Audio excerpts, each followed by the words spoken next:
sorting out the economy, because that way we will have the resources to sort out our roads, to sort out our security, and to sort out the things that are dear. CS Kindiki Kithure says, and I quote, "We cannot afford to have a country where citizens live in constant fear, and we will not spare any effort, even if it means using the KDF.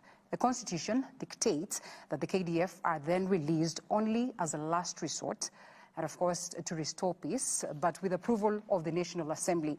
Article 241, 3C of the Constitution.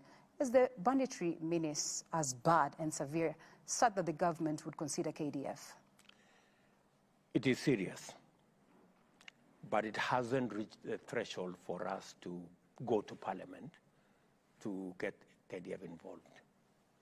We, however, are sharing information, from intelligence from all sides.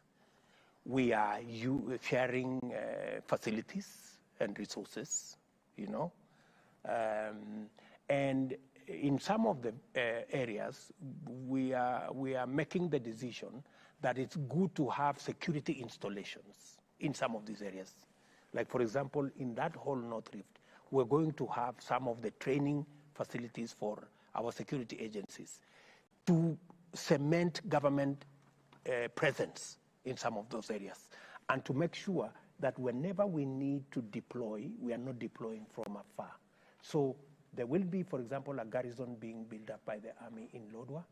There will be another garrison that will be built in the Suguta Valley, to make sure that people feel, because security is also presence, real presence. So we are deploying, all manner of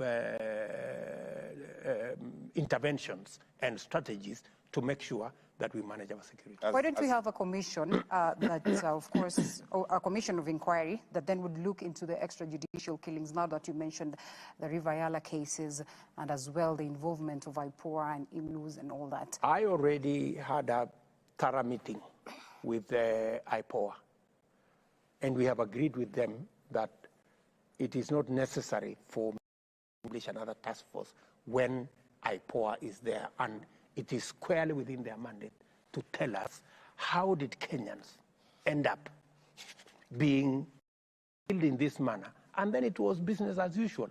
30 bodies in Yala, there's 17 bodies in Garissa. I don't know how many bodies were.